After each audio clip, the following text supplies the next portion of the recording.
God sent us hope in the book of Revelation, and boy, did those people need hope. I want you to think about the theme of the book.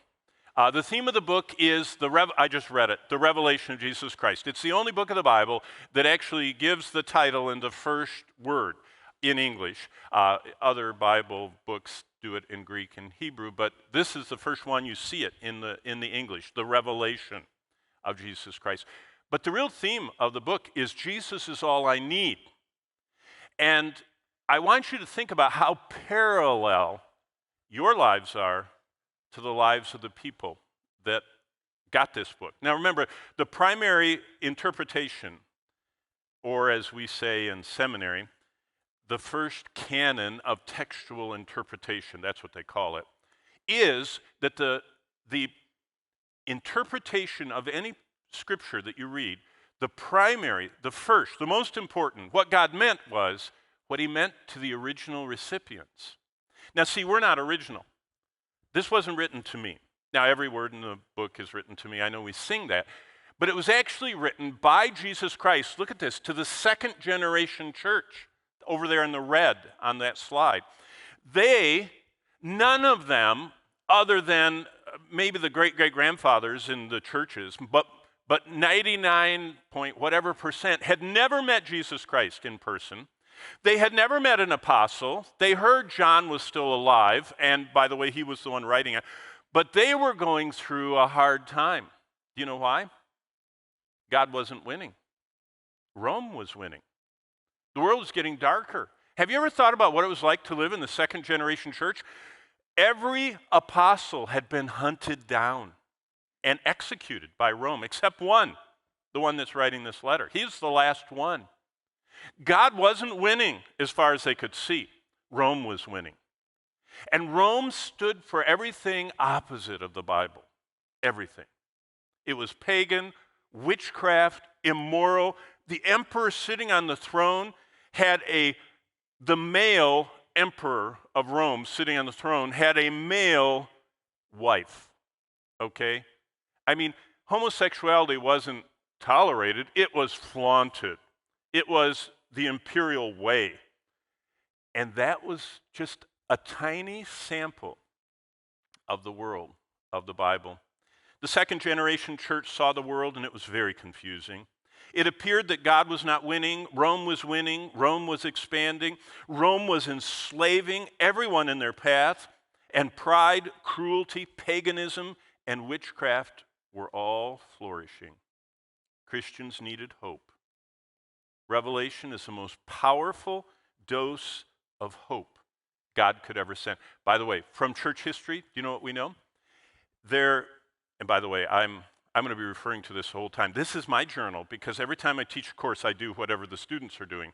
And so I have my little tabs here, and I've read every chapter, and I've done a devotional study on it, and I've written a title like all of you have to do, title for every chapter of the Bible, one of your assignments. And then I've written an application prayer. And I'm going to refer to this the whole time as I teach because I'm hoping to infect all of you with something that has become a lifelong habit for me.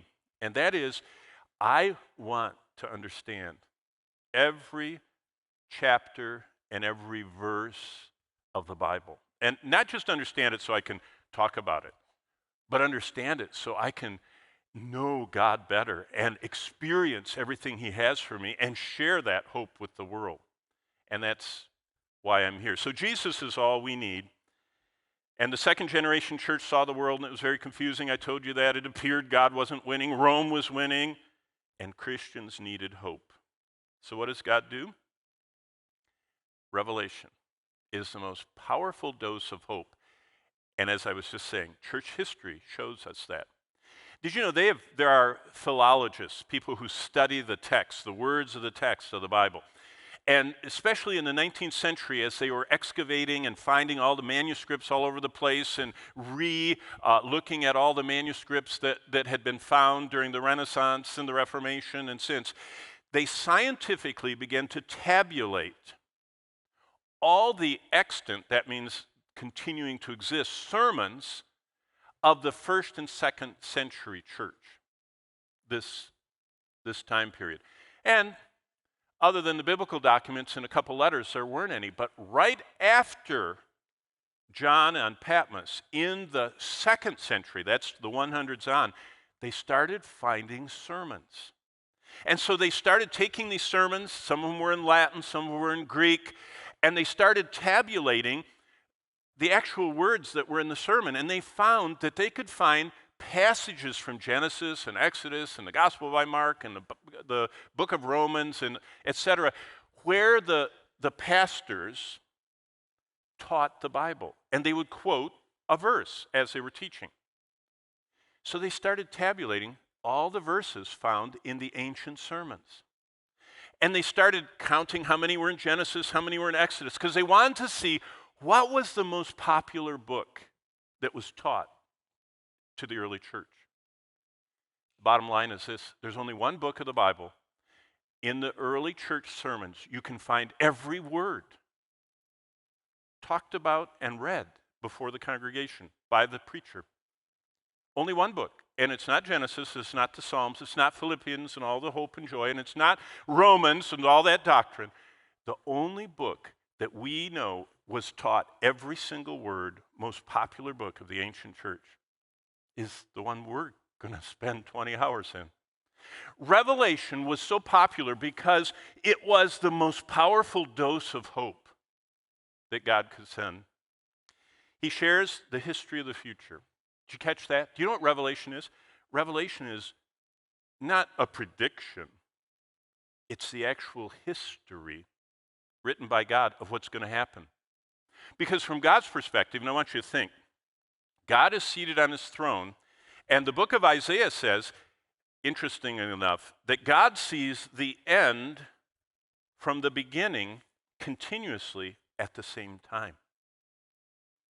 Now that sounds, like Doctor Strange or whatever from the Avengers, that he can, go, or I don't know how he does it, but he goes forward and backward with time with his witchcraft. By the way, that's witchcraft, and it's offensive to God for us to be entertained by witchcraft.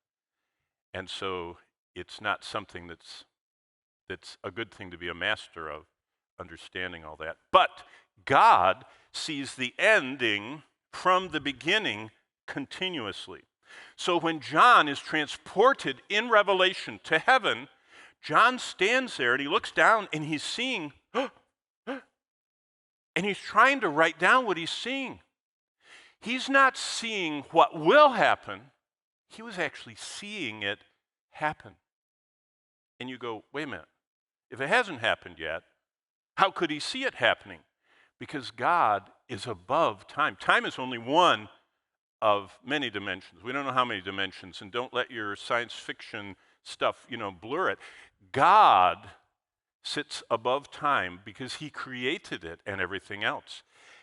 And what he's told us, and we don't need to speculate about anything else, God sees everything happening at once. And God knows what's going to happen. And he wrote down, look at this, a history of the future. That's what you have here. I mean, this is priceless. And it's very encouraging. And the ending is God wins. I mean, isn't it good to know? The church needed to know that because it didn't look like it to them in the 2nd century. It didn't look like God was going to win. I mean, Rome was building aqueducts that were 100 miles long. They were building massive, amphitheaters and killing Christians in them. Rome was hunting down Christians. And they heard the good news. God wins. Christ is going to return. And it all ends with us with him. Do you remember what it says about Jesus coming and at Christmas time? His name shall be called Emmanuel, which being interpreted is what? God with us. And if God is with us, the good news is we're with God. And so that's the good news of the ending. God knows the future.